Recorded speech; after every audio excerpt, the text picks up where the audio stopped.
16절에 보면 세대가 나오죠.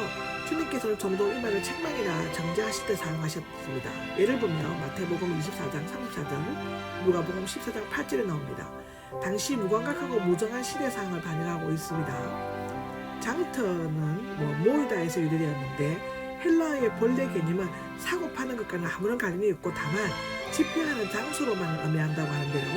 그러나 집회할 때 사람이 많이 모이게 됨으로써 자연히 거래 행위가 이루어졌고 시장이라는 명칭을 얻게 되었습니다.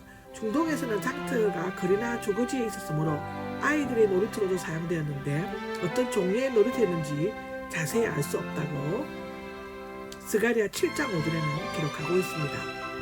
18절에 보면 귀신이 나오죠. 바리새인들은 요한의 금식이 자신들의 것과 같지 않았기 때문에 그 금식이 귀신의 선동에 의한 것이라고 비난하였습니다. 예수님도 비슷한 비난을 받으셨죠. 마가복음 3장 30절, 요한복음 10장 20절에 보면 나옵니다. 19절에 보면 지혜가 나옵니다. 지혜라는 말은 지혜 문학으로 알려진 구약과 외계인 시가들, 즉 욥기, 잠언, 전도서에 인격화된 지혜이며 신적인 목적과 행동 가운데서 하나님의 자신을 나타낸다고 보고 있습니다. 누가복음 12장 49절, 고린도전서 1장 21절을 보시면 됩니다. 여기 행한 일, 몇몇 후대 사본들에게는 자녀들로 되어 있다고 합니다. 옳다는 것이 증명되었다. 법적인 의미로서 정당한 것을 입증된다는 뜻인데요. 시편 50장 6절을 보면 됩니다. 전치사 뭐로부터의 의미에 따라 다음에 4가지 해석이 가능하다고 하는데요. 첫째로는 뭐로부터 옳다고 인정되다. 사도행전 13장 39절, 로마서 6장 7절에 나오고요. 이때 잔인한 지혜에 대한 비난들, 즉 주님과 세례요한의 행동으로부터 그릇되게 추적된 것들을 의미한다고 합니다. 두 번째로는 대항하여 반대하여는 그리고 미프네인데요. 자신들의 지혜의 참 자녀들이라고 생각하는 악의적인 유대인, 즉 바리새인들이란 뜻이고요. 세 번째, 지혜의 자녀들은 별로 관계됨이 없이 그 정당성을 얻는데, 즉 스스로 그의 자녀라고 말하는 자와는 전혀 다른 사람들 가운데 실제적으로 뭐 아래에 있는 뜻을 가지고 있다고 합니다. 마태복음 16장 21절, 마가복음 8장 31절에 나옵니다. 지혜는 그의 자녀들, 즉 주님과 세례 요한뿐만 아니라 참으로 그 혈연관계를 나타내는 모든 자녀들에 의해 정당하게 이행되는 것으로 보여지는데요. 주님 자신과 요한에 대하여 그 지혜의 행동들을 비난한 이 세대의 천박한 변덕성과는 대도적으로 주님께서 자신과 요한의 생활 태도를 받은 진정으로 가치 있게 여기신다고 합니다. 그들의 생활은 고신적 지혜의 표현이며 지혜는 그 결과에 의해 옳게 인정함을 받게 된다고 이 해석이 그렇게 해야만 적합할 것 같다고 기록하고 있습니다. 36절에서 50절까지는 예수님께 기름을 바른 여자 이야기는 네 복음서 각각 한 번씩 기록되고 있습니다. 마테오와 마가의 내용은 거의 비슷하지만 요한은 조금 다르고 누가는 많이 다릅니다. 다만 공통적인 것은 잔치의 주인이 이름이 시몬이라는 것과 여자가 예수님께 기름을 붓고 발랐다는 것입니다. 이에 대해 마태, 마가, 요한복음은 다소 수정이 된 것 같지만 같은 사건이고 누가는 전혀 다른 사건으로 보는 것이 일반적입니다. 세 복음서들은 이 사건이 베나니에서 공생애가 끝나갈 무렵이었던 것으로 기록하고 있는 반면 누가복음은 갈릴리 가버나움에서 갈릴리 사역 초기에 있었던 것으로 되어 있습니다. 따라서 여자가 예수님께 기름을 바른 것은 공생애 기간에 2번 있었다고 보는 것이 옳다고 하는데요.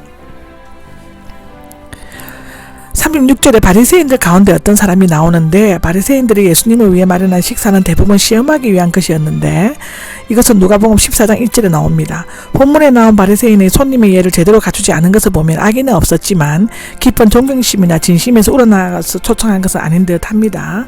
앉으셨다가 나오는데 식탁을 기대에 앉았다는 뜻입니다. 당시 식사 때에는 식탁 둘러에 있는 상위에 비스듬히 기대에 앉아 왼팔을 바닥에 대고 상끝으로 맨팔을 쭉 뻗는 것이 간습이었다고 합니다.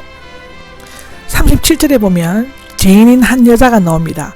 신약 용어에서 이런 표현은 성매매자를 뜻하는데 초청을 받지 않는 사람은 집 밖에서 손님에게 이야기할 수 있어도 집 안으로 들어오는 것은 이례적인 일이었다고 합니다. 물론 가난한 자들이 거지가 음식을 얻으러 먹이러 들어오는 일은 허용되었다고 하는데 유대지방은 덥기 때문에 식사할 때는 대개 문을 열어 놓았다고 합니다. 향유를 담은 옥합이 나오죠. 옥합은 매우 아름다운 흰 색깔의 석고의 속을 파내고 만들었고 그 속에 향유를 넣었다고 합니다. 유대 여인들은 작은 향유 옥합을 물에 걸고 다녔으며 소개된 향유를 사용할 때는 모품을 깨트려야만 했다고 하는데 마가와 요한에는 순수한 나들 향유가로 되어 있습니다. 18절입니다. 뒤쪽에 밭이 나오는데 예수님의 발이 상 밑으로 나와 있었으므로 쉽게 겉으로 다가갈 수 있었을 것입니다. 눈물로 적시기 시작하였다는데 44절에서 50절의 내용을 자세히 읽어보면 이 여자는 전에 예수님을 만나 이미 회개했던 것처럼 보여집니다. 그렇다면 이 여자가 흘리는 눈물은 기쁨의 감사의 눈물일 것입니다. 처음 만났다면 뉘우침과 회개의 눈물이었을 것이며 그 많은 죄들이 용서받았다는 예수님의 말씀은 앞에 두 경우에 모두 적용될 수 있습니다. 이 여자는 예수님의 발깃에서 울면서 있었다고 합니다. 울면은 현재 분사로서 계속적으로 우는 것을 나타낸다고 합니다. 머리카락으로 닦고가 나오죠. 유대 여자들은 결혼할 때 머리를 풀어 헤치며 그 후에 말아 올린다고 하는데 사람들 앞에서 머리를 푸는 것은 수치로 여겨졌지만 이 여자는 감격에 넘쳐서 흘러내리는 눈물로 예수님의 발을 닦고 그 발에 계속해서 부드럽게 입을 맞추었다고 합니다. 발 씻는 물조차 마련해두지 않은 바리새인들의 무성의한 태도와 비교가 되는데요. 입 맞추는 것은 당자의 아버지와 가룟 유다의 배소 장소들이 나오며 특히 발에 입을 맞추는 것은 깊은 존경을 나타내는 일반적인 표식이었다고 합니다. 향유를 부었다가 나오는데 격한 감정의 폭발이 있고 난 다음에 차분히 향유를 붓는 행동이 있었습니다. 대개는 존경의 표시로 머리에 부었지만 그 여자는 이례적으로 밭을 부었습니다. 아마도 여자는 예수님의 발에 접근한 것조차 영광으로 생각했을 것이며 지극히 몸을 낮춰 겸손한 마음으로 밭에 향유를 부었을 것이라고 기록하고 있습니다. 39절입니다. 누가복음 7장 39절에 예수님을 초청한 바리새인으로 나옵니다. 그는 돈푼이나 가지고 있는 손님을 대접하거나 선심을 서는 것을 즐기는 사람이었을 것입니다. 그는 냉정하고 예리한 눈으로 바라보면서 속으로 중얼거렸습니다. 이 사람이 원문의 의미는 이 작자가 하는 식의 경멸적인 표현이며 복음서에서 때로 예수님을 적대하는 자들이 사용한 모욕적인 용어입니다. 스스로 어렵다고 여기고 있는 주인은 여자가 예수님의 몸을 만지는 것을 매우 못마땅해 역겹게 느꼈을 것 같습니다. 라피에 의하면 선한 남자는 공공장소에서 여자에게 말을 건네지 않았고 비록 자기 부인이나 어머니는 누이라고 할지라도 주변 2m 이내에 여자를 두지 않았다고 합니다. 그런데 더러운 여자가 예수님의 발을 만졌을 때 오히려 깨끗한 여자가 된 것은 실로 역설적인 사실이 아닐 수가 없습니다.